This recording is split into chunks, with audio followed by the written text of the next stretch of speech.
साहब आज हम नया टॉपिक शुरू करते हैं, that is Java server pages से बोलते हैं। ठीक, और लिखिए इसकी भी एक छोटी definition.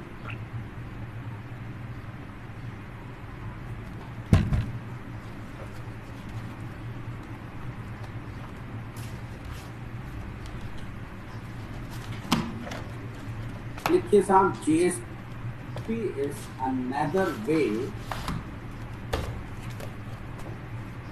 GSP is another way for creating a JSP is another way for creating a web pages in Java. JSP is another way for creating a web pages in Java. ठीक, JSP एक और तरीका है हमारी जावा में web pages को create करने का, और यही शुभ काम अभी अभी हमने सर्वलेट के साथ किया। सर्वलेट का काम क्या था? डायनामिक पेजेस बनाना। अब वही काम JSP भी कर रही है, और अब सर्वलेट यूज भी नहीं किए जाते। डायनामिक पेजेस बनाने के लिए सिर्फ JSP ही यूज की जाती है, सर्वलेट कोई यूज ही नहीं करता है, सिर्फ और सिर्फ हम JSP ही यूज करते हैं। ठीक, तो फिर आपके मन में छोटा सा ख्याल भी आना चाहिए, तो इतने दिनों से सर्वलेट क्यों पड़ा था फालतू में, जब यूज ही नहीं होते हैं। टाइम पास नाम की तो कोई चीज होती है, और सोर्स भी तो खींचना होता है, इसलिए हम थोड़ा सर्वलेट पढ़ा देते हैं, और क्या करें। ठीक है साहब, हमने इतने लंबे चौड़े आपको सर्वलेट पढ़ाए हैं, बट अफसोस आगे सर्वलेट आप यूज नहीं करेंगे डायनामिक पेजेस बनाने के, क्योंकि हमने आपसे ये भी कहा था कि servlets are server side program which are used to create dynamic pages. The same thing is done by the JSP. यही हमने डेफिनेशन लिखवाई है कि JSP is just another way for creating a dynamic pages in Java local data. तो जब इतना बड़ा strong तरीका हमारे पास सर्वलेट था पहले से डायनामिक पेजेस बनाने का, तो फिर JSP क्यों बनाई सन माइक्रोसिस्टम में उसी काम को करने के? दो रीजन में से एक हो सकता है, या तो सन माइक्रोसिस्टम के दिमाग में फोड़ा निकल आया होगा, उस फोड़े ने कहा JSP बना दो, या फिर जरूर हमारे सर्वलेट में कुछ कमियां रही जिसकी वजह से उन्हें JSP बनाना पड़ गया for doing the same thing, और शायद वो कमियां सर्वलेट में रिमूव नहीं हो पा रही हैं, जिसकी वजह से JSP बनाई और उसके अंदर उन कमियों को दूर कर दिया।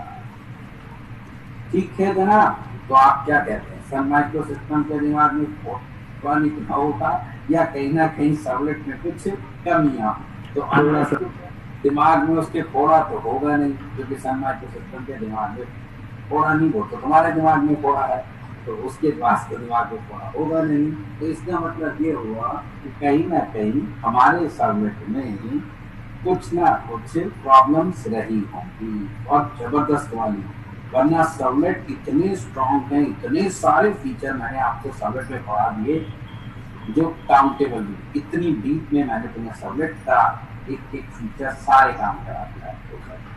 ठीक है साहब, इतना स्ट्रॉन्ग कॉन्सेप्ट होने के बावजूद भी इसका मतलब सर्वलेट में कहीं ना कहीं कुछ कमियां हैं, जिसकी वजह से अब इन लोगों को नया टॉपिक बनाना पड़ा, किसके लिए? इन्हीं डायनामिक पेजेस को बनाने के। ठीक है साहब, तो अगर मैं सर्वलेट की डेफिनेशन की बात करूं, एक्चुअली में जिसकी वजह से JSP का जन्म हुआ, servlets are nothing, they are just Java program having a HTML inside it, something like this.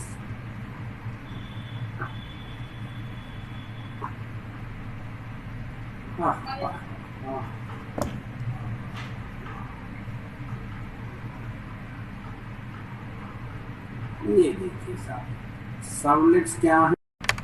Servlets are Java programs having a HTML inside, यही था हमारे सर्वलेट की डेफिनेशन। और ये पूरा हम कह सकते हैं क्या, this is a servlet, this is a servlet.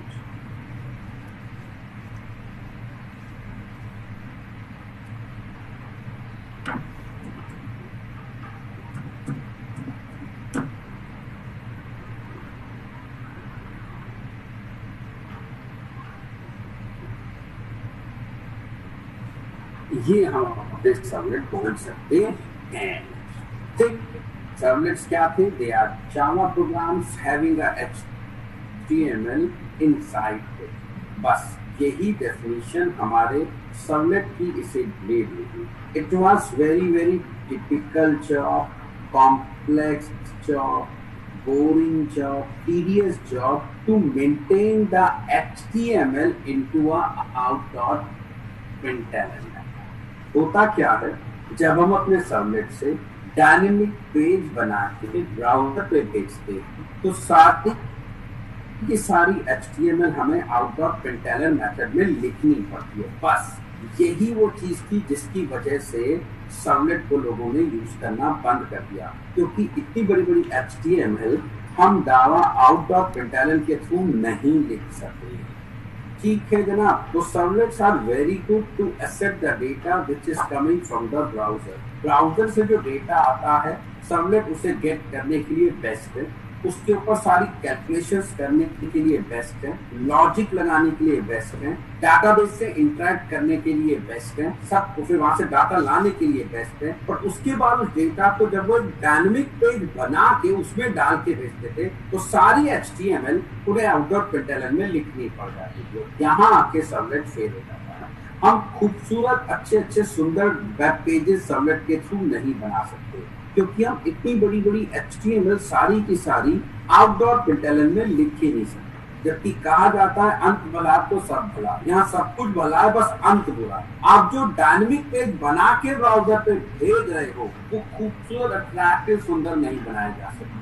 और जब आप किसी क्लाइंट के लिए कोई साइट बनाते हो तो भैया वेब पेजेस को देख के अट्रैक्ट होगा, उसे सर्वर साइड प्रोग्राम लॉजिक से क्या लेना देना, उसे वो पता ही नहीं, उसके लिए तो काला अक्षर भैंस बराबर है, उसको तो जो दिखेगा वो उसी को पसंद करेगा। तो सर्वलेट आखिरी में जाके हार जाता था, क्योंकि हमें पूरी की पूरी HTML तो लिखनी पड़ती थी out.println में, और ये उसकी सबसे टफेस्ट जॉब था। इतनी बड़ी HTML को लिख पाना पूरा out.println के अंदर। जैसा मैं आपको एक एग्जांपल के थ्रू समझाता हूँ, अगर आपको याद हो मैंने आपको टॉपिक पढ़ाया था, उस टॉपिक का नाम था नेटवर्किंग। और उस नेटवर्किंग के अंदर मैंने आपको गूगल के होम पेज का कोड ला के दिखाया। गूगल दुनिया की इकलौती ऐसी साइट है जिसका होम पेज सबसे सिंपल होता है, जिसके ऊपर कुछ एक इमेज है और बाकी 2-4 मेन्यू होते हैं, नथिंग एल्स। वरना बाकी आप कोई भी साइट खोल के देख लो, आपका बैंड बच जाएगा, भसड़ मची भसड़े, इतने सारा काम हो रहा है। गूगल का जो होम पेज है वो सिंपलेस्ट होम पेज। अब लेटर सपोज अगर गूगल का वो होम पेज आपको डायनेमिक बनाना पड़ जाए वाया सर्वलेट, तो उसको बनाने का सारा कोड आपको out.println में लिखना पड़ेगा। आओ आपको जरा दर्शन तो कराऊं गूगल के उस डायनेमिक पेज के कोड। ये देखो, ये गूगल का जो सबसे सिंपल होम पेज है, ये उसको बनाने का पूरा छोटा सा कोड है। डायनेमिक पेज बना, गूगल जैसा सिंपल पेज अगर आपको डायनेमिक बनाना है वाया सर्वलेट, तो ये सारा का सारा कोड आपको out.println के अंदर लिखना पड़ जाएगा। तो अगर आपको ये सारा कोड out.println में लिखना पड़ गया तो आप सिर्फ एक ही काम करेंगे, जिसे हिंदी में कहते हैं सुसाइड, इंग्लिश में कहते हैं आत्महत्या। बहुत जल्दी करेंगे, क्योंकि वो प्रैक्टिकली पॉसिबल नहीं है। तो मैं भी समझाने की आपको कोशिश कर रहा हूँ कि सर्वलेट बहुत बढ़िया थे ब्राउजर से डेटा एक्सेप्ट करने के लिए, उसके ऊपर कैलकुलेशंस को परफॉर्म करने के लिए, ठीक है, डाटा से इंटरेक्शन करने के लिए आके सर्वलेट की वाट लग जाती। अब आ गई हमारी कहानी सामने सबको अच्छे से, क्योंकि पूरा पूरा कोड या कौन लिखता है आजकल HTML। फिर दूसरी प्रॉब्लम, हम कोई रेडीमेड एडिटर यूज नहीं कर पाते थे वेब पे डिजाइनिंग के लिए, और आजकल कोई HTML लिखता नहीं। ड्रीम वीवर, वर्डप्रेस, दुनिया जहान के रेडीमेड एडिटर आते हैं, उनसे वेब पे डिजाइन किए जाते हैं, तो हम कोई रेडीमेड एडिटर भी यूज नहीं कर पाते थे। दूसरी प्रॉब्लम। तीसरी प्रॉब्लम, डेवलपमेंट टाइम बहुत ज्यादा बढ़ जाया करता था, क्योंकि अब उन्हें एक ऐसा प्रोग्रामर ढूंढना पड़ता था जो सर्वलेट में भी पारंगत हो और HTML में भी दक्षता रखता हो। ठीक है, क्योंकि अगर एक आदमी का आपको सर्वलेट आता है, लॉजिक आता है, जितना मैंने आपको सर्वलेट सिखा दिया, आपने बहुत बढ़िया सर्वलेट प्रोग्रामर तो बन गए, लेकिन जब आपसे डायनेमिक पेज बाहर निकालने को कहोगे तो गिनती के आपको 10 तक नहीं आते। मुझे भी गिनती के 10 ही आते, क्योंकि हमारा काम नीच जाति के लोगों वाला है ही। हम लोग कोई डिजाइनिंग करते ही नहीं, हमारा काम है लॉजिक लगाना। तो हम डेटा सेट करके लॉजिक लगा के रिजल्ट दे सकते हैं, रिजल्ट ब्राउजर में भेजो तुम, भाई हमारी कहानी थोड़ी ना है। क्या आपको करना पड़ेगा इन केस ऑफ सॉलिड अगर आपने किया, क्योंकि डायनेमिक पेज तो आप ही बना रहे हो, आपका HTML नहीं आती तो बेकार है, आप बेकार हो गए प्रोग्राम में। तो फिर इससे क्या होगा, सारा लॉजिक भी आप ही लगाओगे और डायनेमिक पेज भी आप बनाओगे, यानी कि डिजाइनिंग भी आपका काम हो गया, डेवलपमेंट भी आपका काम हो, एक ही आदमी सारे काम करेगा तो टाइम बहुत ज्यादा लग जाएगा और इससे परफॉर्मेंस बहुत डिग्रेड हो जाती है। आई कुछ कहानी समझ में सबको अच्छे से? ठीक, तो ये मेजर प्रॉब्लम आती थी जब हम सर्वलेट के थ्रू डायनेमिक पेज बनाते थे, क्योंकि हमें पूरी की पूरी HTML मेंटेन करनी पड़ती थी वाया इसके थ्रू इस out.println मेथड के थ्रू। ठीक, डेवलपमेंट टाइम बहुत बढ़ जाता था, कोई रेडीमेड एडिटर भी यूज नहीं कर पाते थे। और वैसे भी अगर हम कहें, याद करो वो मनहूस दिन जिस दिन हमने पहली बार हेलो सर्वलेट चलाया था, आपका दम निकल गया था। JSP के बारे में कहावत है, सो सुनार की एक लोहार। तो जिस दिन हमने सर्वलेट में हेलो जावा प्रिंट किया था, पहले तो 3 तरीके से सर्वलेट बनाने की कहानी सुनी, सर्वलेट इंटरफेस से, जेनरिक से, STP से, ये मैक्रोवाइट का, डूगेट, डिपोज, फ्लान, लिमकान, फिर गेट राइटर निकाल, प्रिंट राइटर का, XML में जा, तेरा नाम, मेरा नाम, पड़ोसी का नाम, ये सारे काम कर 50 लाइनें लिख, और तब कहीं जाके स्क्रीन के ऊपर आता था हेलो सर्वलेट। और यही काम अगर आपने JSP में करना है तो देखिए कितनी आसानी से करता है।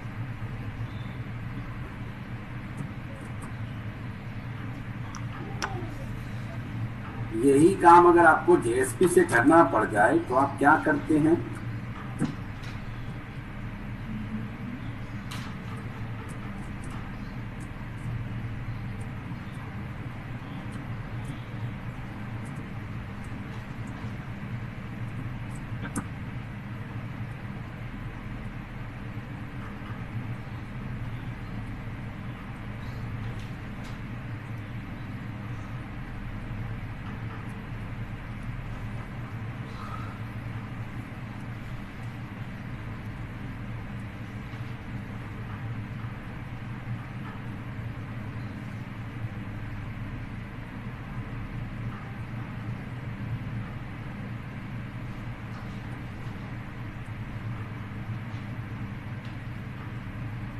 ठीक साहब, ये देखिए एक लाइन का कोड लिख रहे हैं आप जावा का सिर्फ, और ये आपका डायनेमिक पेज बना के हेलो JSP प्रिंट कर देगा। यही हेलो सर्वलेट प्रिंट कराने के लिए आपका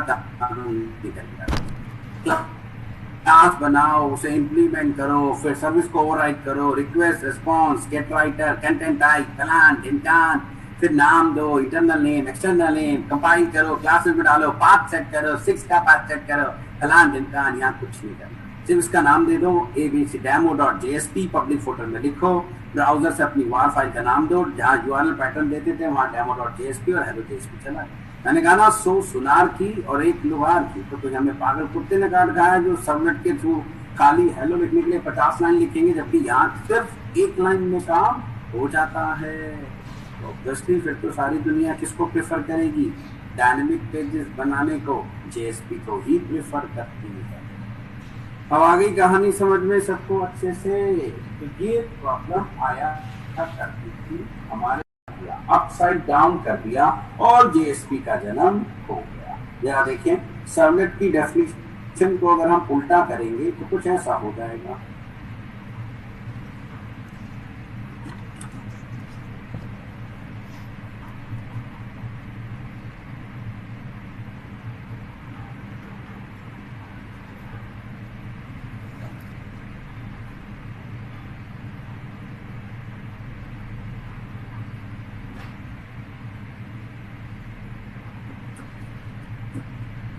HTML बाहर आ जाएगी और जावा कोड अंदर आ जाएगा। तो सर्वलेट क्या थे? जावा का कोड था, हैविंग अ HTML इनसाइड, जबकि JSP क्या है? It's just HTML having a Java code inside, having a Java code inside. This is for JSP। ये बन गई हमारी JSP, और ऐसा करने से वो सारी प्रॉब्लम दूर हो गई जो हमारे सर्वलेट में आ रही है। रिवर्स कर दिया, HTML बनाओ सिंपल, उसके अंदर जावा का कोड लिख दो और आपकी JSP तैयार हो जाती है, जैसा कि आपने अभी देखा भी था मेरे पहले वाले डायग्राम में। यहाँ पर सी HTML है, उसके अंदर है जावा का कोड, मैंने अभी आपको समझाने की कोशिश करी। तो हम लोगों ने क्या किया? सर्वलेट की डेफिनेशन को रिवर्स कर दिया, HTML बाहर निकाल दिया, जावा को इंसर्ट, और वो सारी प्रॉब्लम जो सर्वलेट में आ रही थी सब की सब मूव हो गई। ठीक साहब, अब देखिए, अब आप किसी भी नीच जाति के लोग से .html फाइल बनवा लीजिए, किसी भी डिजाइनर से बनवा लीजिए, वो कोई भी एडिटर यूज करके बना ले और .html आपको दे दे, और आप उसमें जगह जगह अपने बीच में JSP के टैग लगा के जावा का कोड इंसर्ट कर दो, उसे डायनामिक बना दो और सेव एज .jsp। और आजकल तो सारे के साथ एडिटर सेव एज सीधा .jsp ही सेव करके आपको दे देते। आप एडिटर उठा लो, वर्डप्रेस, डीवी का कोई भी पूरा वेब पेज डिजाइन करो फर्स्ट क्लास, जब उसे सेव करने की बारी आए तो उसमें चूज कर लो, .html भी रहता है, .jsp चूज कर लो, अपने आप JSP फाइल बना देगा। बस आप बीच में अपना सर्वलेट टैग लगाओ, उसके लिए जावा के टैग लगा के उसे बड़ी आसानी से डायनामिक पेज में कन्वर्ट कर सकते हैं। अब कोई भी एडिटर यूज किया जा सकता है, हमें HTML जानने की कोई जरूरत नहीं, बनी बनाए HTML को उठा के ले आओ, डिजाइनर से काम करा दो, डिजाइनर का काम अलग करेगा, डेवलपमेंट वाला काम अलग करेगा, दोनों काम अलग करेंगे तो परफॉर्मेंस भी बढ़ जाएगी। अब डेवलपर्स को डिजाइनर की डिजाइनिंग करने की जरूरत भी नहीं पड़ेगी। तो वो सारी प्रॉब्लम जो आ रही थी सर्वलेट के अंदर, वो सब यहाँ पे 1 सेकंड में रिमूव। बस कहीं से HTML फाइल ले आओ, किसी से भी डिजाइन करवा लो, वो एडिटर यूज करके बढ़िया से डिजाइन करके आपको दे देगा और आपका काम हो जाएगा। और उसमें बीच बीच में आपको जावा के टैग इंसर्ट करने हैं और आपका काम हो जाएगा। हमारी कहानी समझ में सबको अच्छे से बिल्कुल रिवर्स कर दिया है और हमारी JSP का जन्म हो जाता है। तो बस बनी बनाई HTML होती है, हमें क्या पढ़नी है? सिर्फ JSP के टैग करने होते हैं और उसमें जावा का कोड लिखना है, बस वो अपने आप डायनामिक पेज में कन्वर्ट हो जाता है। उसे सेव एज .jsp कर देते, वो सारी प्रॉब्लम यहाँ से रिमूव अच्छे से हो जाती है। ठीक है जनाब, आती है हमारी बात समझ में सबको अच्छे से? ठीक है, अब आगे बढ़ते हैं थोड़ा सा। किंतु परंतु बट अब तक मैं आप लोगों को इतनी जावा को सिखा चुका हूं कि जावा का कोड कभी भी बिना क्लास के तो एग्जीक्यूट होता नहीं, जावा का कोड कभी भी बिना बाइट कोड बने तो चल नहीं सकता, जबकि यहाँ पर दोनों काम है। आपने एक .jsp फाइल के अंदर सिंपल जावा का कोड लिखा, कोई क्लास नहीं बनाई, उसे कोई बाइट कोड नहीं बदला और ये चल रहा है। ये कैसे? तो सोचने वाली बात है कि नहीं कि जावा का कोड है, बिना किसी क्लास के कैसे लिखा जा रहा है, बिना बाइट कोड में बदले वो कैसे एग्जीक्यूट किया जा रहा है?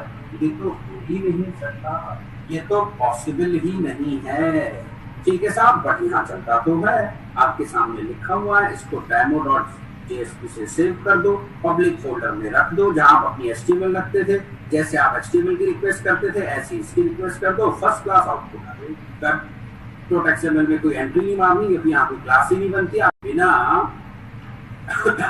क्लास के और बिना बाइटकोड में बदले कभी भी आपका जावा का कोड नहीं चल सकता।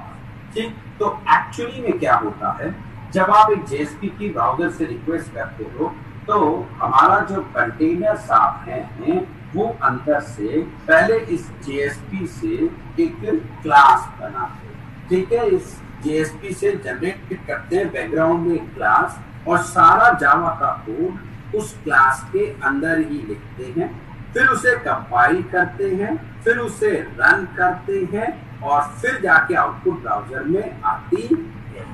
अब आगे कहानी समझ में सबको अच्छे से, तब कहीं जाके ब्राउजर पे आउटपुट आती है। तो ये पूरा का पूरा जेएसपी पेज पहले एक क्लास में कन्वर्ट किया जाता है और ये कंटेनर करता है, हमें करने की कोई जरूरत नहीं पड़ती, हमें करने की कोई दिक्कत नहीं होती है, ये सारा का सारा काम हमारा कंटेनर करेगा। जब भी आप किसी जेएसपी की रिक्वेस्ट करोगे पहले वो जेएसपी पूरी की पूरी क्लास में कन्वर्ट की जाती है और फिर उसका सारा जावा का कोड उस क्लास में लिखा जाता है, फिर उस क्लास को कंपाइल किया जाता है और फिर कहीं जाके उस क्लास को एग्जीक्यूट करके उसकी आउटपुट ब्राउजर पे भेज दी जाती है।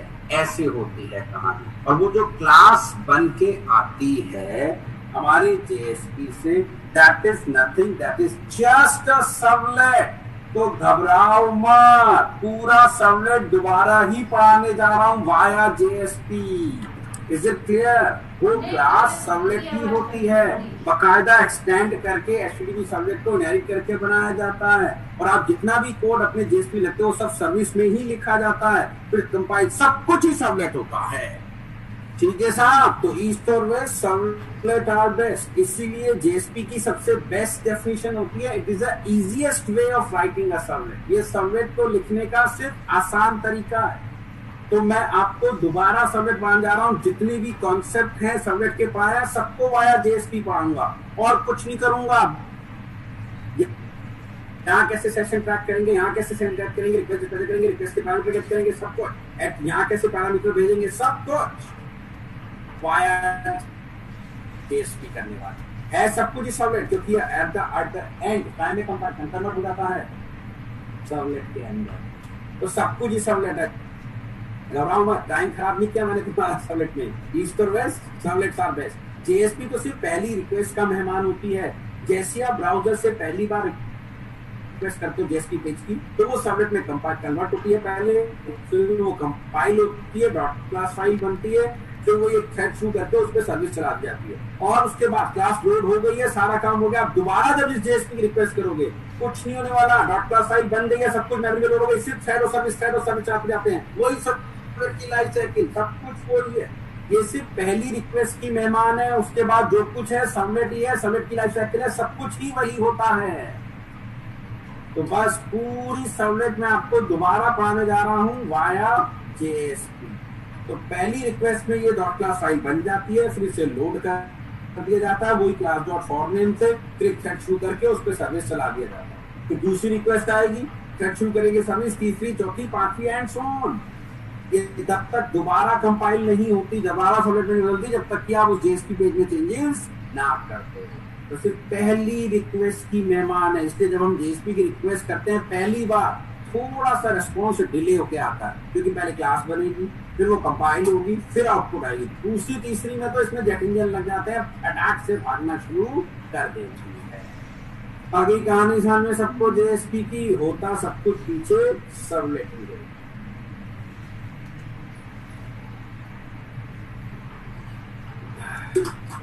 तो हम दोबारा से सर्वलेट पढ़ने जा रहे हैं, बस वाया जेएसपी पढ़ने जा रहे हैं।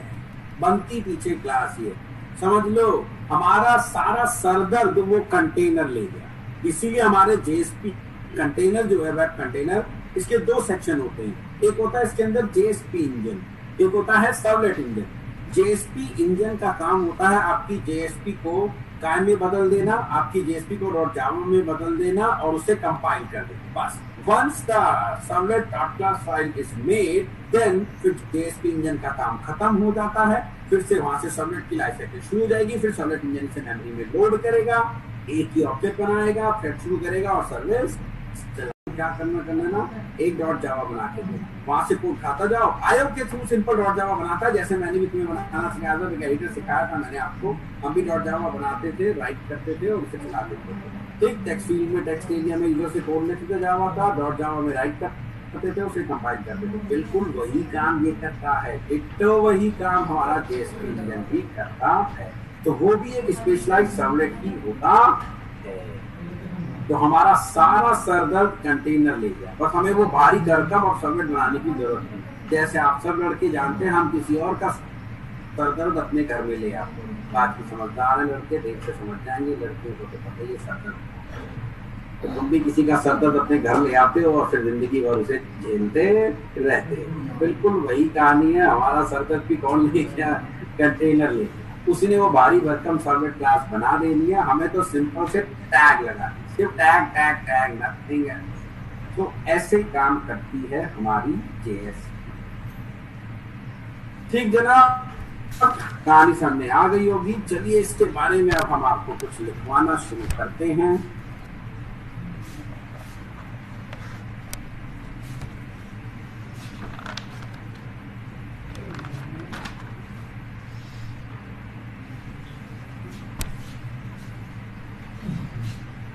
स्टार्ट हो रहा है आपका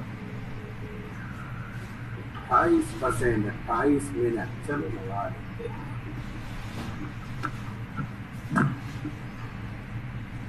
लीजिए साहब, हेडिंग डालिए जेएसपी और लिखना शुरू कीजिए। मैं बोलता जाऊंगा देख देख के और आप लिखते जाइए।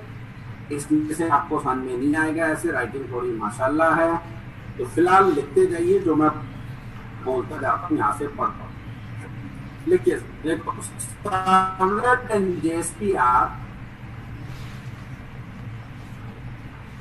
Flex and JSP are complementary APIs.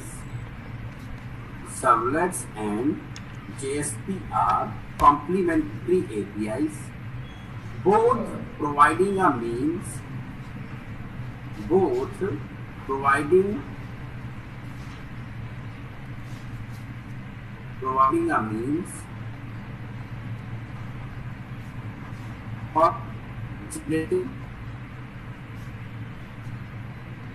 for generating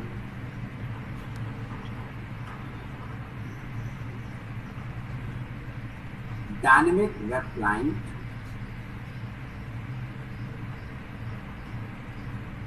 for generating dynamic particular web pages for generating a web client or web pages dynamic। यही काम हमारे सबमिट का था। अगली लाइन से लिखो, JSP pages contains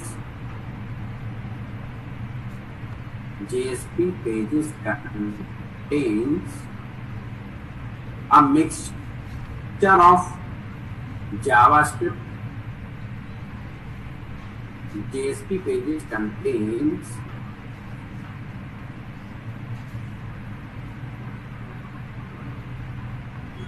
a mixture of JavaScript, HTML, JSP elements, JSP element। Actually हम कहते हैं कि जो JSP पेज है ये हल्दीराम की मिक्स नमकीन है। JSP पेजेस क्या है? हल्दीराम की मिक्स नमकीन, जिसमें काजू, बादाम, किशमिश सब कुछ मिला हुआ है। ऐसे एक .JSP पेज में जावास्क्रिप्ट, एजेक्स, HTML के टैग, जावा के एलिमेंट सबको मिला के इन सबका मिक्सचर होता है आपका एक .JSP फाइल। ठीक है साहब, चलो अब दूसरा पॉइंट लिखो। The JSP elements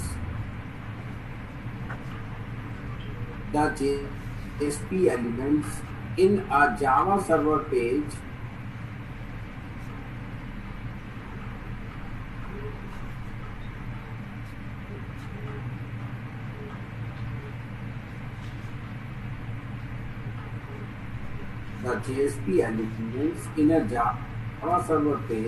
will pages will generally be compiled by the JSP engine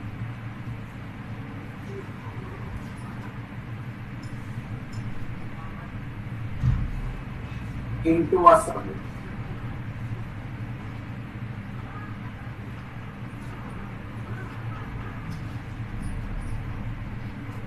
तीसरा पॉइंट लिखो,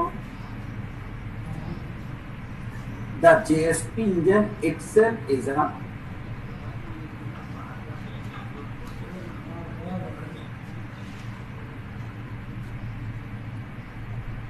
the JSP engine itself the JSP engine itself is a specialized servlet.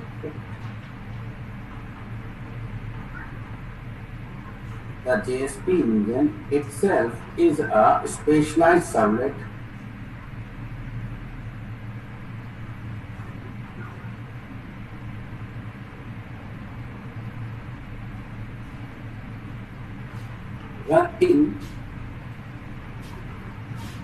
running under the control of the servlet.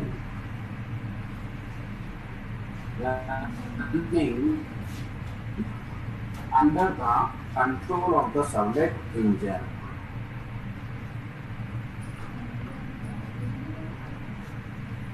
Next point लिखो,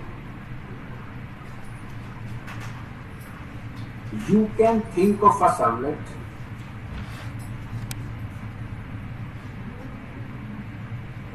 you can think of a servlet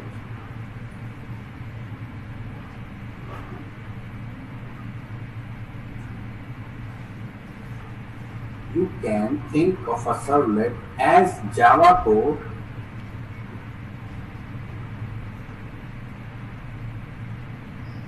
you can think of a servlet as Java code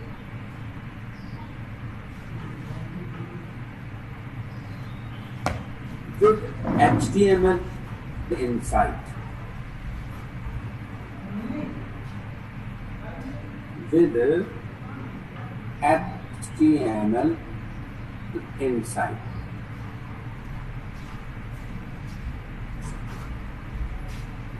You can think of a JSP. You can think of a JSP as HTML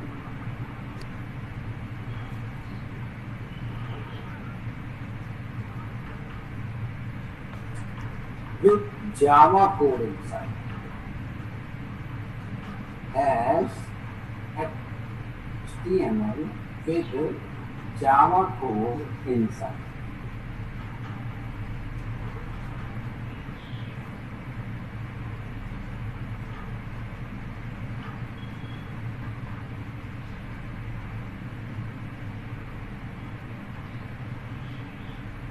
ठीक है, next point लिखो, JSP pages are translated JSP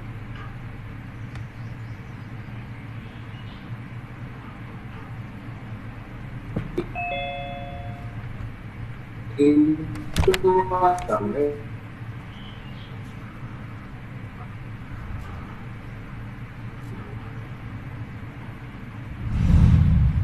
JSP pages are translated into a servlet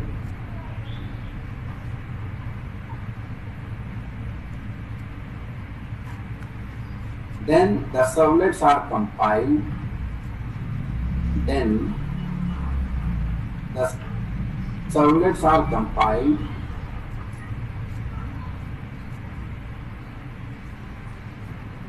and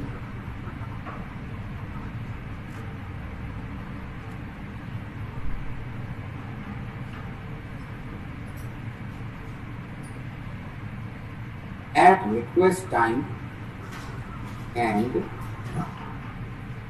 this compiled servlet is executed, and at request time this compiled servlet is executed.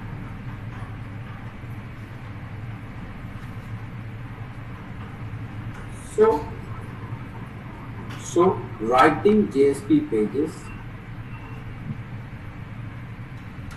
So writing JSP pages is really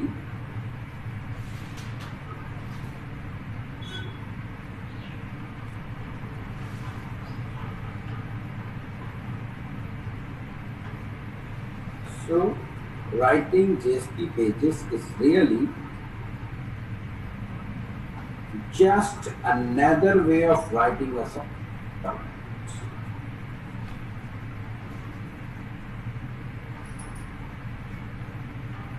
Just another way of writing subject.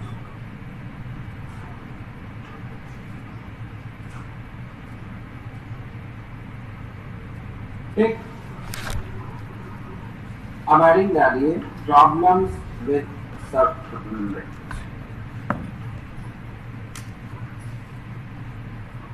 Problem with servlet.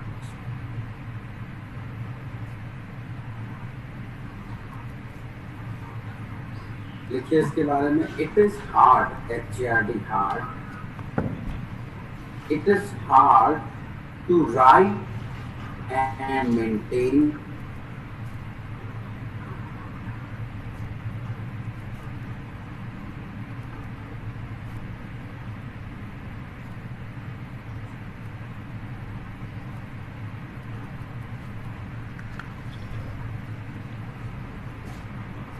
it is hard to write and maintain the HTML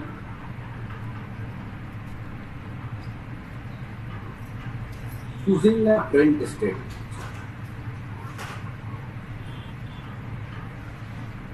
Using a print statement.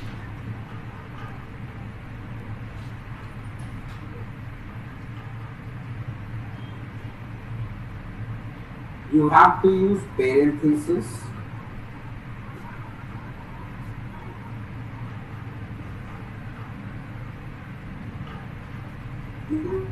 Have to use parentheses and semicolon.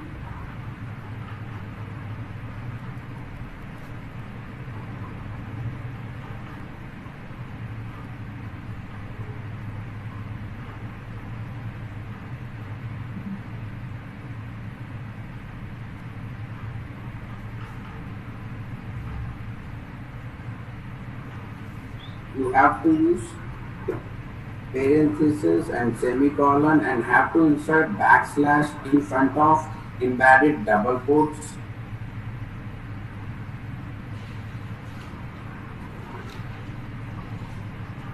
You have to use parentheses and semicolon and have to insert backslashes in front of the embedded double quotes.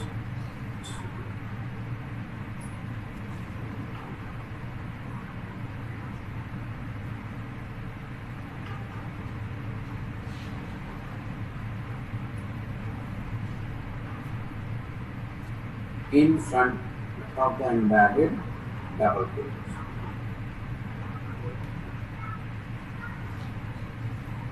Comma,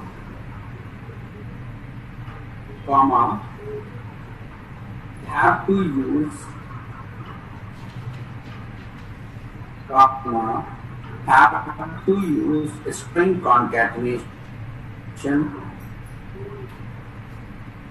have to use string concatenation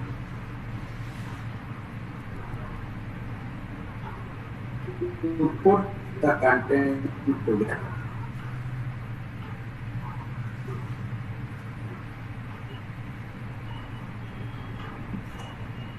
To put the content together.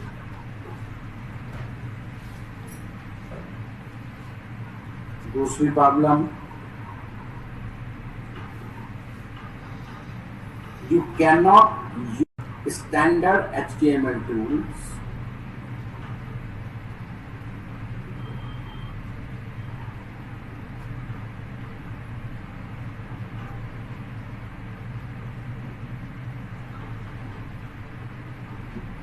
Next, this problem, the HTML is inaccessible.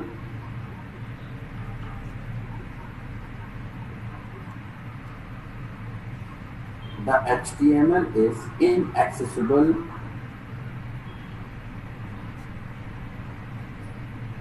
to the Java developers. The HTML is inaccessible to the Java developers.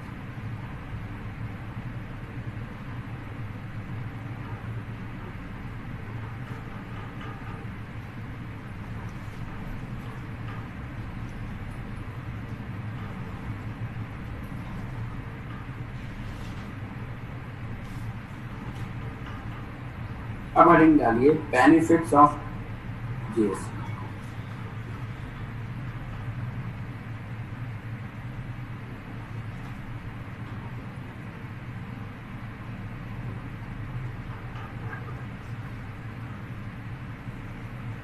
Benefits of JSP, पहला point लिखिए।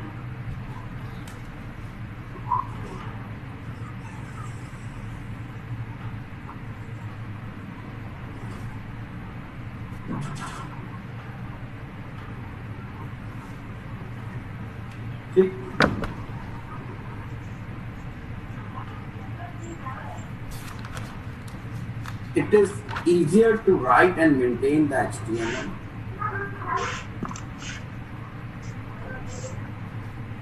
It is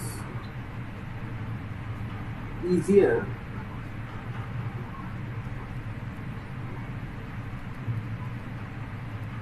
to write and maintain the HTML.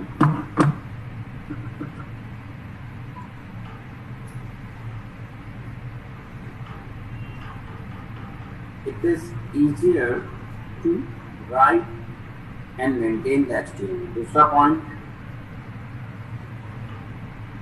you can use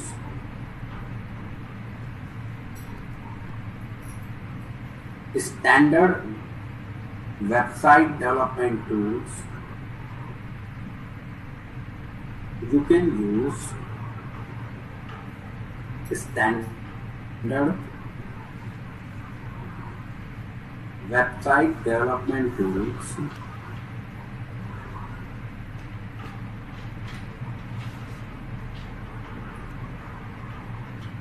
Number 3,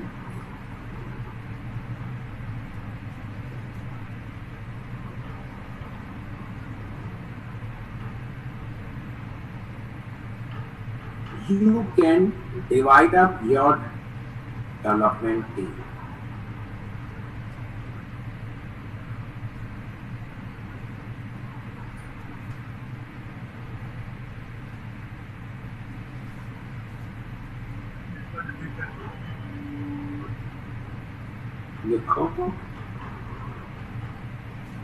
You can divide up your development team.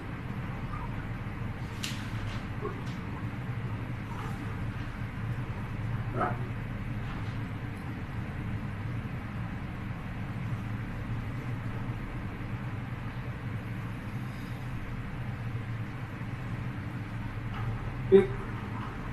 अब लिखिए various JSP constructs, जिन्हें हम कहते हैं JSP के। मैं सारे टैग आपको एक साथ मानने जा रहा हूँ। वेरियस जेएसपी कंस्ट्रक्ट,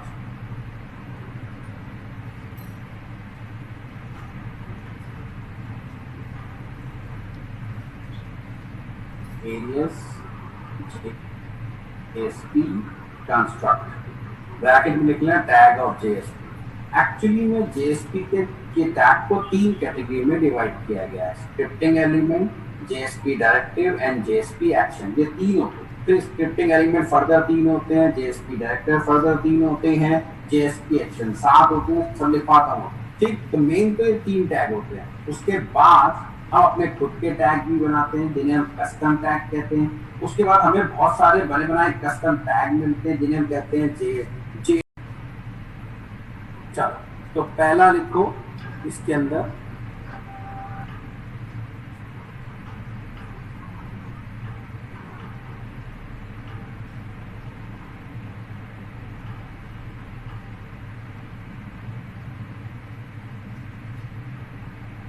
देखो, JSP tags are divided into three categories.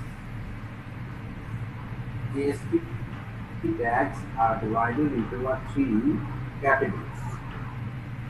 Number one, scripting elements.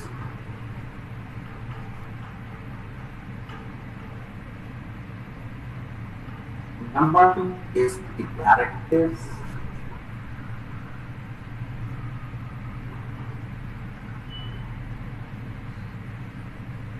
Number one, JSP scripting elements. Number two, JSP directives. Number three, JSP actions.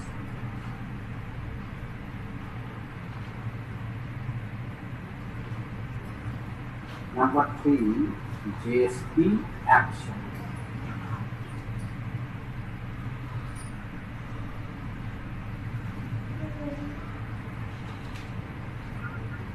ठीक, ये तीन रेडीमेड टैग्स होते हैं। उसके बाद हम अपने खुद के टैग बनाना सीखते हैं। वो लिखिए कस्टम टैग।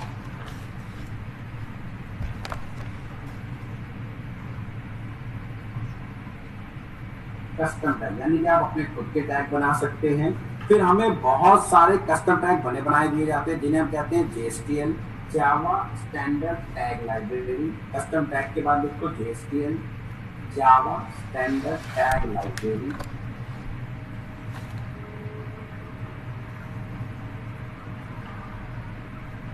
और उसके बाद आती है लास्ट में JSP एक्सप्रेशन लैंग्वेज।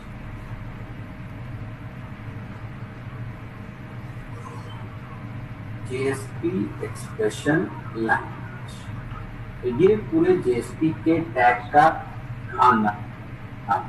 चलिए अब इनका फर्दर कैटेगराइजेशन मैं आपको दिखाता हूँ।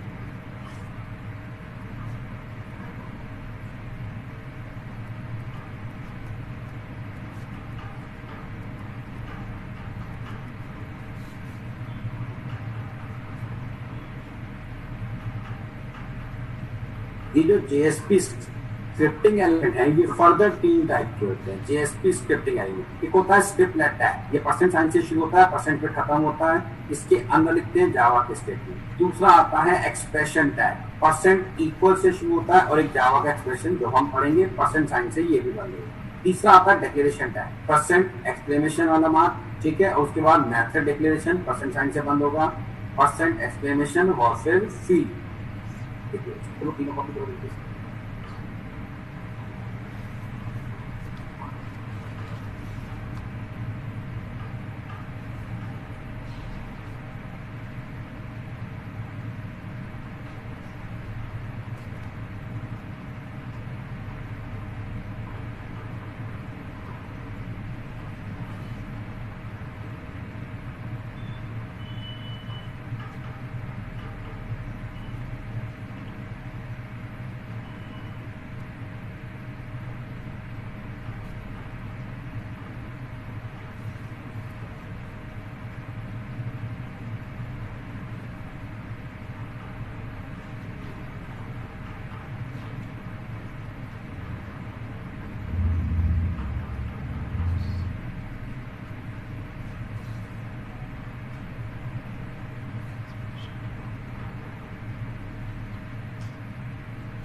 हो गया, कर दो क्लोज।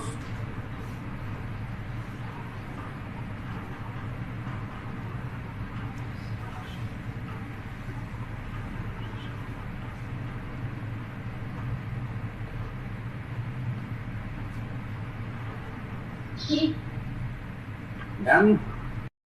दूसरा होता है हमारे पास स्क्रिप्टिंग एक्सप्रेशनरी, जेएसपी डायरेक्टिव। ये भी तीन होते हैं हमारे पास, page directive, include directive and tag link directive.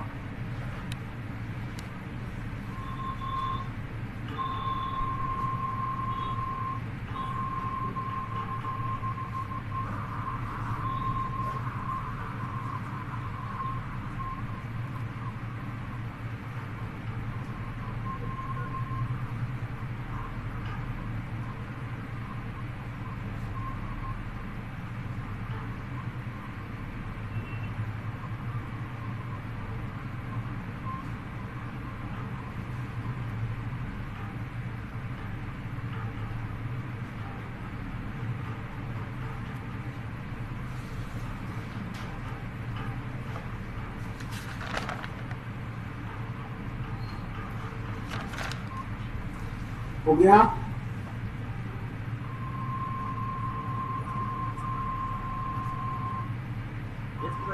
Yes sir.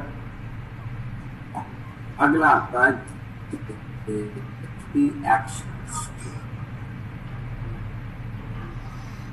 7 action होते हैं जेएसपी एक्शन। पहला है जेएसपी इंक्लूड, दूसरा जेएसपी फॉरवर्ड, तीसरा जेएसपी पैरम, ये स्लैश से बंद होता है पैरम, फिर JSP plugin, JSP use bean, JSP set property, JSP get property. कर लो साथ में।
हो गया।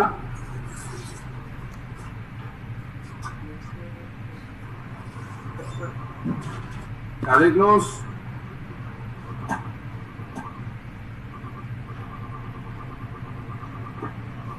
अब आते हैं जेएसटीएल जावा स्टैंडर्ड टैग लाइब्रेरी के।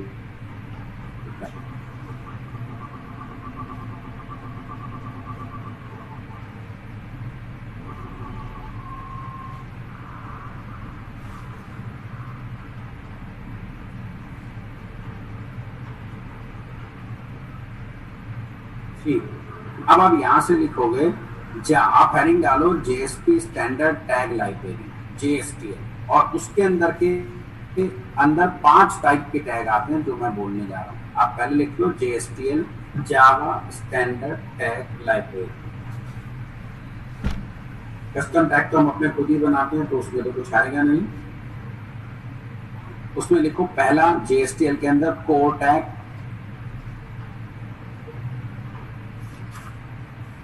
दूसरा एसक्यूएल टैग,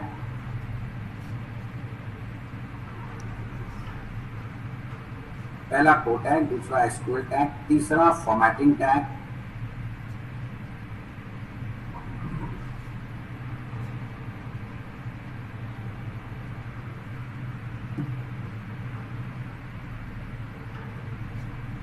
चौथा एक्सएमएल टैग,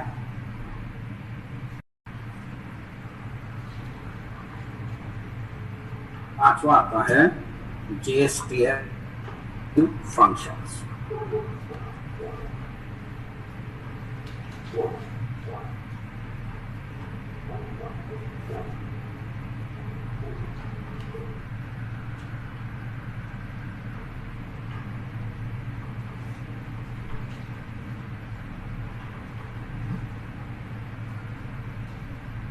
ठीक, तो कुल मिला के ये हमारा JSP का सारा खानदान। आगे बढ़ते हैं।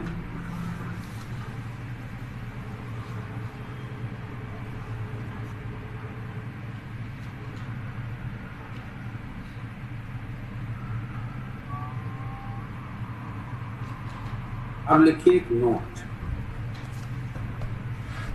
नोट 1।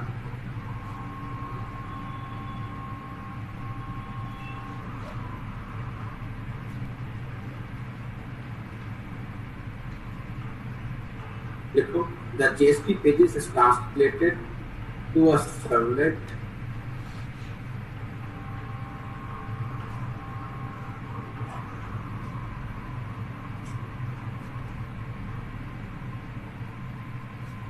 देखो, the JSP pages is translated to a servlet and compiled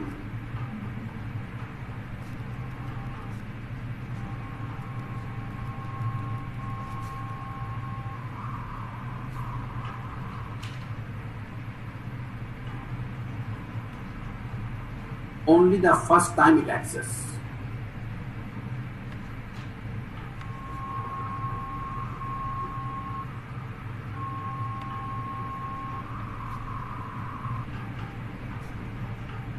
Only the first time it accesses. जब पहली बार से आप एक्सेस करते हो तभी ये कन्वर्ट होती है डॉट फाइल में और कंपाइल होती है। ठीक, बार बार ऐसा नहीं होता। नोट नंबर 2 में लिखो,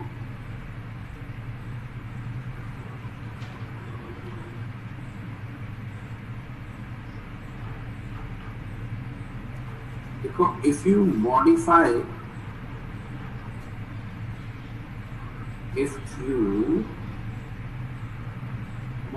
the source code for the JSP, if you modify the source code for the JSP, it is automatically recompiled. It is automatically recompiled and reloaded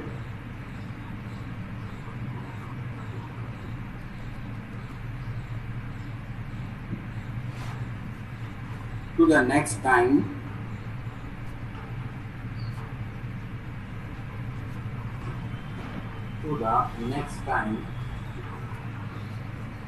that page is requested.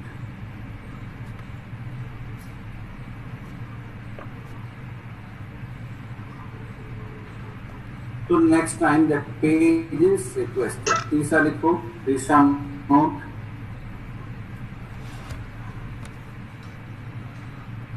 Loading into a memory, loading into a memory, comma initialization, loading into a memory, comma initialisation,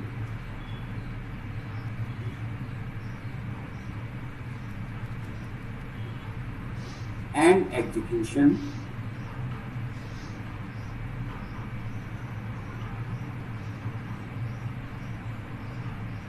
follow the normal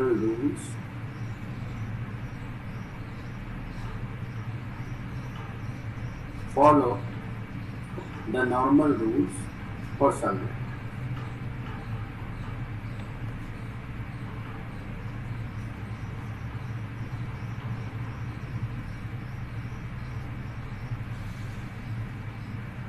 ठीक, उसके बाद सब कुछ इसी की तरह होता है।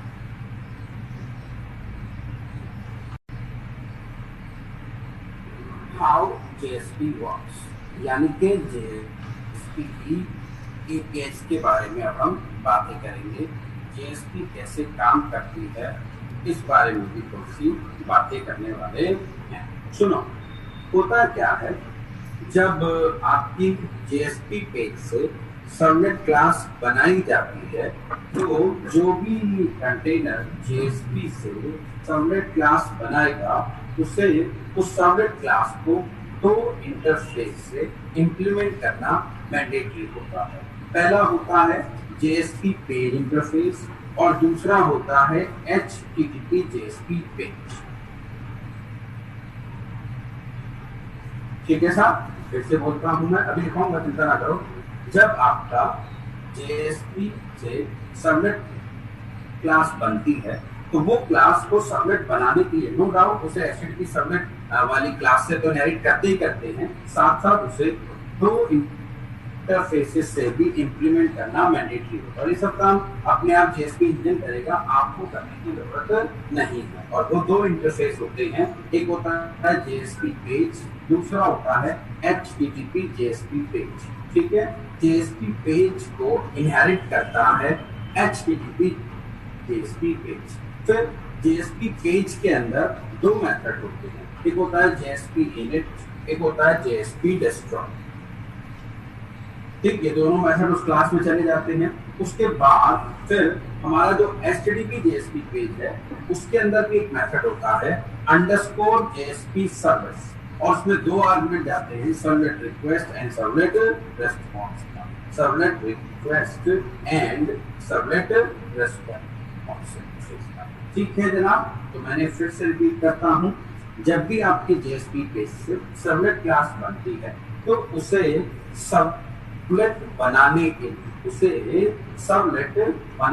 लिए एक तो HTTP सर्वलेट नामक क्लास से इनहेरिट करेंगे, प्लस उसे दो इंटरफेस से इंप्लीमेंट किया जाता है। पहला HTTP जेएसपी पेज इंटरफेस और दूसरा HTTP जेएसपी पेज।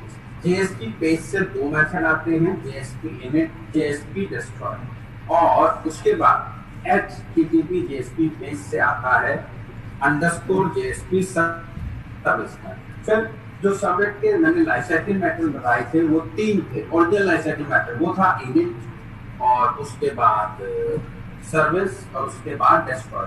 तीन ओरिजिनल मेथड हो गए, उन तीनों के डुप्लीकेट ही आते हैं। तो वो जो जेएसपी से सर्वलेट क्लास बनी उसके अंदर तीन तो ओरिजिनल मेथड आ गए, पहला इनिट आ गया, दूसरा डिस्ट्रॉय आ गया, तीसरा सर्विस, और तीन डुप्लीकेट आ गए, JSP init, JSP destroy and underscore JSP service. Underscore JSP service, तो तीन ही उसके अंदर ओरिजिनल मेथड आते हैं और तीन ही उसके अंदर डुप्लीकेट आ जाते हैं। फिर होता क्या है, वो जो जेएसपी टैग के अंदर हमने जावा का कोड लिखा है, उस जावा के कोड को उठा के इन तीन डुप्लीकेट मेथड के अंदर डाल दिया जाता है, और ये तीन डुप्लीकेट मेथड ओरिजिनल के अंदर से चला दिए जाते हैं, क्योंकि जब सर्वलेट एग्जीक्यूट होगा तो उसके ओरिजिनल लाइफ साइकिल के मेथड ही चलेंगे। यानी कि जब इनिट चलेगा तो उसके अंदर से जेएसपी इनिट, जब सर्विस चलेगा तो उसके अंदर से अंडरस्कोर जेएसपी सर्विस चलता है, और जब डिस्ट्रॉय चलता है तो उसके अंदर से जेएसपी डिस्ट्रॉय चला दिया जाता है। तो आप जो भी जेएसपी पेज में जावा का कोड लिखते हो वो उठा के इन तीनों डुप्लीकेट मेथड्स में डाल दिया जाता है। वो मैं बताऊंगा कौन से टैग का कोड कौन से मेथड में आता है। फिर इन तीन डुप्लीकेट मेथड को ओरिजिनल के अंदर से कॉल कर दिया जाता है। इस तरीके से आपकी जेएसपी काम करती है, जिससे मैं अब वाया डायग्राम आपको अच्छे से समझाता हूँ।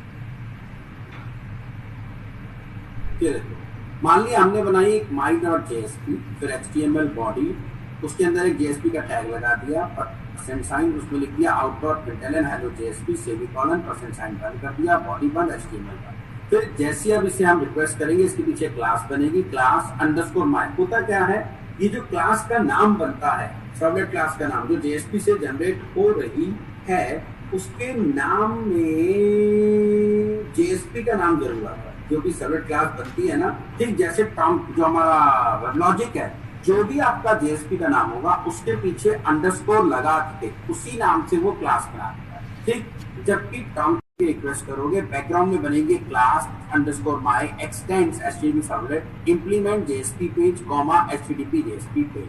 फिर इसके अंदर public void init original method है जिसमें सर्वलेट कॉन्फ़िग का ऑब्जेक्ट आप जानते हैं, जिसके अंदर चलाया जाएगा जेएसपी इनिट डुप्लीकेट। फिर public void service, servlet request, servlet response, फिर अंडरस्कोर जेएसपी सर्विस इसके अंदर से, फिर पब्लिक वॉइड डिस्ट्रॉय इसके अंदर से जेएसपी डिस्ट्रॉय, और ये रहे public void JSP init, public void underscore JSP service, इसमें भी रिक्वेस्ट और रिस्पॉन्स के ऑब्जेक्ट जाते हैं, और ये रहा पब्लिक वॉइड डिस्ट्रॉय।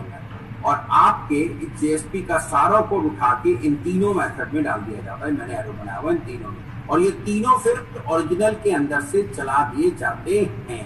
ऐसे आपकी बैकग्राउंड में जेएसपी काम करती है, जबकि आपको ये सब दिखने वाला नहीं, कुछ नहीं वाला, सब मैं बैकग्राउंड वर्किंग समझा रहा हूँ आपको। तो सिर्फ माई डॉट जेएसपी बनानी दैट्स इट। लेकिन जेएसपी में जब तक हम एक एक चीज पीछे क्लास में जाके नहीं समझेंगे तब तक कुछ समझ नहीं आएगा, आपको रट्टा मारना पड़ेगा। इसलिए मैं एक एक जेएसपी का टैग जो पढ़ाऊंगा उसको बार बार आपको क्लास में लेके जाऊंगा और बताऊंगा वो क्लास के अंदर से कैसे चलता है, तब आपको जेएसपी बहुत अच्छे से समझ में आएगी। नहीं तो खाली टैग पढ़ा के आउटपुट दिखाता रहूंगा तो फिर आपको बहुत सारी चीजें उसमें रटनी पड़ जाएंगी, आपको समझ में नहीं आ पाएगा। इसी वजह से मैं ऐसे काम करने वाला नहीं हूँ।